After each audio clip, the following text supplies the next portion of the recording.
तो चैप्टर के स्टार्टिंग में हमें क्युंग और ताई को दिखाया जाता है जो कि लंच कर रहे होते हैं और ताई क्युंग को देख के बोल रहा होता है कि क्युंग तुम्हें देखकर बहुत बुरा फील हो रहा है, तुम बहुत ही दयनीय लग रही हो।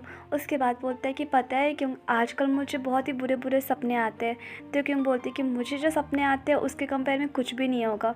उसके बाद बोलती है कि क्या ये जो खाना बना है वो उनने बनाया है। तो ताई बोलता है कि हाँ, जब मैं उठा था तो अपने बगल में एक नोट देखा था जिसे उनने लिखा था और तुम्हें पता है क्यों उनने पूरी रात जग कर हम दोनों की केयर की। तो क्यों बोलती कि क्या मेरा जख्म पे जो इतना सारा बैंडेज लगाया वो क्या उनने ही लगाया है। तो ताई बोलता है कि ऑफ कोर्स उसी ने लगाया है, क्योंकि मैं यहाँ पे जब आया मेरा पूरा बॉडी दुख रहा था और जैसे मुझे बेड मिला मैं कब सो गया मुझे पता ही नहीं चला। उसके बाद बोलता है कि हमने उसके लिए इतना प्रॉब्लम खड़ा कर दिया है जिसके बारे में सोच सोच के मुझे बहुत बुरा फील होता है। तो क्यों बोलते हैं कि अच्छा ये सब छोड़ो, पहले मुझे ये बताओ क्या तुमको ऐसा नहीं लग रहा है कि वो हम लोग का हेल्प कर रहा है तो इसके पीछे कोई और इंटेंशन होगा।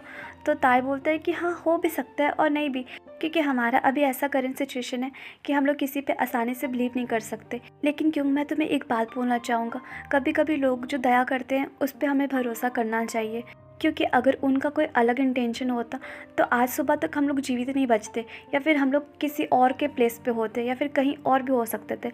लेकिन हम लोग सही सलामत है और अभी तक हम लोग को उसके बारे में कुछ नहीं पता। बस हम लोग यही गेस कर पा रहे हैं कि वो सायंग ग्रुप के साथ मिला हो भी सकता है और नहीं भी।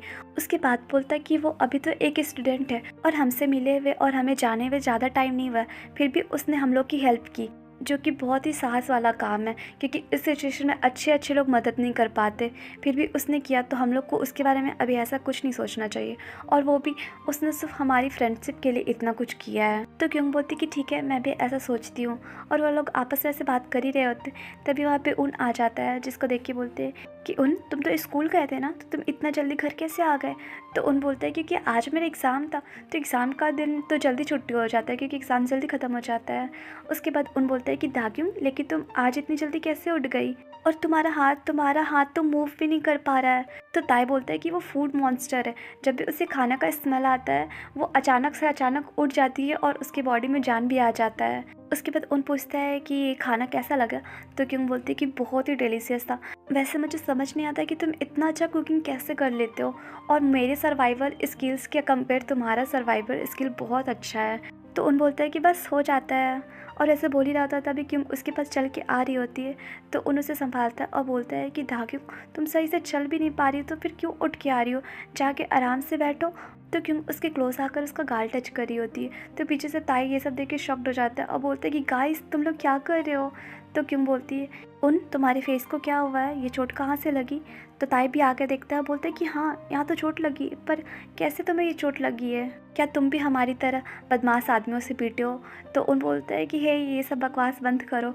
उसके बाद वो हंसता है और स्कूल में जो कुछ भी हुआ था जेम के साथ सब कुछ बता देता है, जिसको सुन के क्यों और ताई शॉक्ड हो जाते हैं। और ताई बोलता है कि क्या। तो क्यों बोलती कि क्या सच में तुम्हें जेहोंग ने मारा है। तो ताई बोलता है कि वो भी ली दाग्यूं के कारण। तो उन बोलता है कि हाँ, बस हमारे बीच में थोड़ा सा लड़ाई हो गया था। तो ताई क्यों को देख के बोलता है कि क्यों तुम स्कूल में आखिर ऐसा क्या कर रही थी, बताना ज़रा।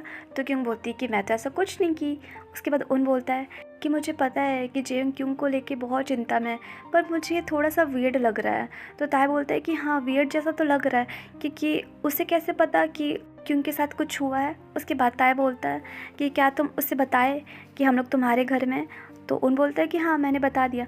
तो ताई गुस्सा करता बोलता है कि तुम क्यों बताए। तो उन बोलता है कि उसे पहले ही शक हो गया था कि तुम लोग मेरे घर में हो सकते हो, और मुझे लगा कि अगर मैं नहीं बताऊंगा तो और कलेश हो सकता है और वो गुस्सा में पता नहीं और क्या क्या कर लेगा। और दूसरा बात ये कि मैं गुस्से में उसे बता दिया और उसे लड़ लिया। तो ताई बोलता है कि आजकल के बच्चे भी ना थोड़ा सा ही बर्दाश्त नहीं कर सकते, इतने गर्म खून वाले होते हैं। उसके बाद बोलता कि वो इसलिए इतना गुस्सा किया ना क्योंकि वो दागिंग से कांटेक्ट करना चाहता था और वो कांटेक्ट नहीं कर पाया। तो ठीक है, मुझे लगता है कि क्यों को उसे कॉल करके उसे बात कर लेना चाहिए। तो क्यों बोलती है कि हाँ मुझे भी ऐसा ही लगता है। उसके बाद उन कॉल कर रहा होता है जेयोंग को। तो क्यों उसे फ़ोन ले रही होती है। तो उन बोलता है कि दाग्यूं तुम्हें टेंशन लेने का ज़रूरत नहीं, मैं बात कर लेता हूँ। तो क्यों फ़ोन ले लेती है और बोलती है कि मैं बोल रही हूँ ली दाग्यूं। उसके बाद ये लोग कुछ कुछ बात करते हैं। उसके बाद जेयोंग बोलता है कि मैं तुमसे मिलना चाहता हूँ। तो क्योंग बोलती है कि ठीक है आ जाओ। उसके बाद वो फ़ोन कट करके उनको वापस कर देती है और बोलती है कि चलो सब कुछ ठीक हो गया। उसके बाद बोलती कि तुम जाकर जियोंग और मिंजे को बता दो कि मैं ठीक हूँ और स्कूल आऊँगी जल्दी ही। उसके बाद ताई पूछता है क्योंग से कि क्या वो तुमसे मिलना चाहता है। तो क्योंग बोलती कि हाँ। तो उन बोलता है कि दाक्योंग मुझे तुमसे कुछ अकेले में बात करना है। उसके बाद सीन शिफ्ट होता है और दोनों को एक रूम में बात करने के लिए आ जाते हैं। तो क्योंग पूछती है कि क्या बात है उन। तो उन बोलता है कि मैं नहीं चाहता हूँ कि तुम जाके जेयोंग से मिलो। तो क्योंग पूछती कि पर ऐसा क्यों। तो उन बोलता है क्योंकि आजकल उसका मूड थोड़ा अनस्टेबल दिखाई दे रहा है और उसे जब पता चलेगा कि तुम्हें इतना ज़्यादा इंजरी हुई है तो पता नहीं कैसे रिएक्ट करेगा और पता नहीं उसका गुस्सा कितना हाई रहेगा। इसलिए मैं परेशान हूँ कि अगर तुम उससे मिलोगे तो तुम पे कुछ नेगेटिव इम्पैक्ट ना पड़ जाए, क्योंकि तुम्हारा अभी ऐसा सिचुएशन नहीं है कि तुम किसी और के बारे में टेंशन लो और अपना एनर्जी बर्बाद करो। उसके बाद बोलता है कि वैसे दाक्योंग क्या तुम उसके बारे में इतना चिंता करती हो। तो क्योंग बोलती कि नहीं ऐसा कोई बात नहीं है, मैं उसके बारे में चिंता नहीं कर रही हूँ, मैं तुम्हारे बारे में चिंता कर रही हूँ, क्योंकि मैं नहीं चाहती हूँ कि मेरे कारण और प्रॉब्लम क्रिएट हो और जेयोंग और तुम्हारा लड़ाई हो और एक बार जेयोंग मुझे अपने आंखों से देख लेगा तो फिर तुम्हारे लिए कोई भी प्रॉब्लम क्रिएट नहीं होगा।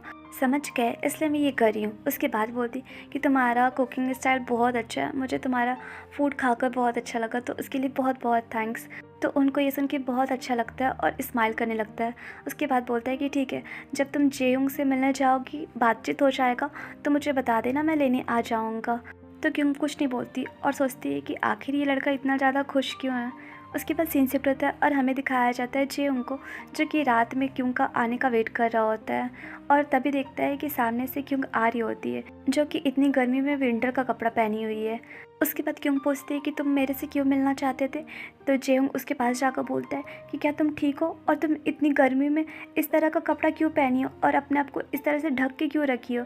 तो क्यों बोलती कि वो इसलिए क्योंकि मुझे आज रात थोड़ी ठंड लग रहा है और तुम्हें मेरे बारे में इतना परेशान होने का कोई ज़रूरत नहीं है, क्योंकि मैं ठीक हूँ। वैसे बताओ तुम मुझसे क्यों मिलना चाहते थे। तो बेचारा जेयोंग कुछ नहीं बोल पाता। उसके बाद वो थोड़ा देर सोचने के बाद बोलता है कि क्यों क्या तुम मेरे साथ थोड़ा वॉक पे चलना चाहोगी। तो क्यों बोलती कि ठीक है चलो। उसके बाद दोनों को वॉक पे चलने लगते हैं। तो जेयोंग पूछता है कि क्यों क्या तुम मेरे पे ट्रस्ट नहीं करती हो। तो क्यों बोलती है कि मुझे किसी पे ट्रस्ट नहीं है। तो जेयोंग बोलता है कि मेरे से झूठ मत बोलो, अगर तुम्हें किसी पे ट्रस्ट नहीं होता तो आज तुम उनके घर पे नहीं रह रही होती।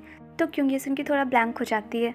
उसके बाद जेयोंग बोलता कि तुम्हारे कॉल आने से पहले तक मैं यही सोच रहा था कि उन मुझे मूर्ख बनाने का कोशिश करे ये बोलकर कि तुम उसके घर पे हो। तो क्यों बोलती कि नहीं, जैसा तुम सोच रहे हो ऐसा नहीं है, मैं ऐसा नहीं चाहती थी कि मैं उसके घर पे जाऊं, लेकिन कुछ ऐसा हो गया जिसके कारण मुझे जाना पड़ा। वैसे मैं तुम्हारे घर में बहुत दिन तक रह के आई हूँ तो मुझे नहीं अच्छा लग रहा था तुम्हारे घर जाने को। उसके बाद बोलती है वैसे मुझे एक बात बताओ, तुम उनसे अभी भी इतना नफरत क्यों करते हो और तुम लोग दोनों हमेशा लड़ते ही क्यों रहते हो, बताओ। तो जेयोंग बोलता है कि मैं तुमसे कितनी बार बोल चुका हूँ उसके बारे में। तो क्यों बोलती कि बताओ मुझे याद नहीं है। तो जेयोंग बोलता वो इसलिए क्योंकि वो कभी किसी के साथ ईमानदारी से नहीं रहता है और वो डबल फेस का आदमी है। वो अपना गोल अचीव करने के लिए किसी को मार भी सकता है और वो बिल्कुल भी अच्छा लड़का नहीं है, इसलिए मुझे वो पसंद नहीं है। उसके बाद बोलता कि एक चीज़ मुझे बहुत परेशान करी है कि वो तुम्हें अप्रोच क्यों किया अपने घर जाने को, आखिर क्या बात हो सकता है और क्या तुम उस पर इतना ट्रस्ट करती हो कि तुम उसके साथ उसके घर चली गई। उसके बाद बोलता कि अगर उसने तुम्हारे साथ कुछ बुरा किया तो ऐसे वो बोल ही रहा होता है। तभी क्यों बोलती कि नहीं ऐसा कुछ नहीं करेगा वो। तो जेयोंग बोलता है कि पर तुम्हें ऐसा क्यों लगता है। तो क्यों बोलती वो इसलिए क्योंकि तुम जितना बुरा सोचते हो वो उतना बुरा है नहीं और तुम जिस तरह के इंसान से हेट करते हो वो शायद मैं हो सकती हूँ। तो जेयोंग बोलता कि तुम उसे डिफेंड क्यों कर रही हो। तो क्यों बोलती कि नहीं मैं उसे डिफेंड नहीं कर रही हूँ, मैं बस सच बता रही हूँ। तो जेयोंग बोलता कि तुम ये बोल रही हो ना कि तुम उस तरह की इंसान हो जिससे मैं नफरत करता हूँ, राइट। लेकिन जो बुरे लोग होते हैं वो अपने बारे में ऐसे कभी नहीं बताते, वो तो मुंह पे स्माइल करते हो और पीठ पीछे उसका इंटेंशन कुछ अलग ही होता है। पर तुम अपने बारे में बुरा बोल रही हो और अपना जो भी थॉट है वो मेरे सामने क्लियर रख रही हो, तो मुझसे कुछ भी हाइड नहीं रख रही हो। उसके बाद वो उसका बैंडेजेस दिखाकर बोलता है कि देखो तुम ये भी हाइड नहीं कर पा रहे हो और तुम कहती हो कि तुम बुरे इंसान हो, ऐसा हो ही नहीं सकता है, तुम बहुत ही अच्छे इंसान हो और जितना मैं तुम्हें जानता हूँ, देखा हूँ, समझा हूँ, उस हिसाब से तुम बिल्कुल भी बुरी नहीं हो, तो तुम अब से मत बोलना कि तुम बुरी हो। उसके बाद बताओ कि कल क्या हुआ था, कल तुम्हें मैं इतना बार कॉल किया हूँ पर एक बार भी उठा ही नहीं, क्या बात है। उसके बाद दोनों जाके टेबल पे बैठते हैं। तो जेयोंग पूछता है कि क्यों क्या कल तुम्हारा किसी से लड़ाई हुआ है। तो क्योंग बोलती कि हाँ बस थोड़ा सा लड़ाई हुआ है, ज़्यादा कुछ नहीं हुआ है, और इस लड़ाई के बाद मैं उनसे मिली तो मुझे हेल्प करके अपने घर ले गया और कोई बात नहीं है। तो जेयोंग बोलता है कि क्यों, मुझे एक बात समझ नहीं आता, तुम्हारे साथ हमेशा इतना बुरा बुरा चीज़ होते रहता है और तुम्हारी फैमिली को कोई परवाह ही नहीं है, वो कभी तुम्हारा हेल्प करने के लिए आगे नहीं आते। उसके बाद बोलता है कि क्या तुमने पुलिस के पास रिपोर्ट लिखवाई? तो क्यों बोलती है कि इट्स ऑल राइट, ज़्यादा कुछ नहीं हुआ है, इससे तुम पे भूल जाओ। तो जेयोंग बोलता है कि क्या तुम्हारे लिए बोलना इतना ईजी है, भूल जाओ, और क्या तुम फिर से उनके घर जाना चाहती हो? उसके बाद बोलता है कि क्या ये सब के पीछे शिनमियोंग का हाथ है, और क्या तुम्हें प्रोटेक्ट करने वाला कोई भी नहीं है? तो क्यों बोलते हैं कि जेयोंग इतना मत सोचो, सब कुछ ठीक हो गया है अब। तो जेयोंग बोलता है कि तुम्हें मेरे टच में रहना चाहिए, तब तुम्हें कुछ नहीं होगा। तो क्यों बोलती है कि अच्छा ऐसा बात है, तो मुझे ये बताओ, स्पोर्ट्स फेस्टिवल के दिन तुम्हें जो गोली लगी थी वो फिर क्या था, और तुम्हारे पेरेंट्स क्यों नहीं तुम्हें देखने के लिए आए? और इवन मैं तुम्हारे घर में आज तक तुम्हारे पेरेंट्स को भी नहीं देखी हूँ। तो जेयोंग बोलता कि ये मेरी सोच नहीं है, तो इसके बारे में बात मत करो, और अभी मैं तुम्हारे बारे में बात कर रहा हूँ, और मेरे पेरेंट्स को अभी तक उस हादसे के बारे में कुछ नहीं पता। तो गाइस ये चैप्टर यहीं पे एंड हुआ, और आप लोग मुझे कमेंट करके ज़रूर बताइए कि आपको ये स्टोरी कैसी लग रही है और आगे क्या हो सकता है आपके अकॉर्डिंग। और प्लीज़ चैनल को लाइक शेयर सब्सक्राइब कीजिए। Bye bye.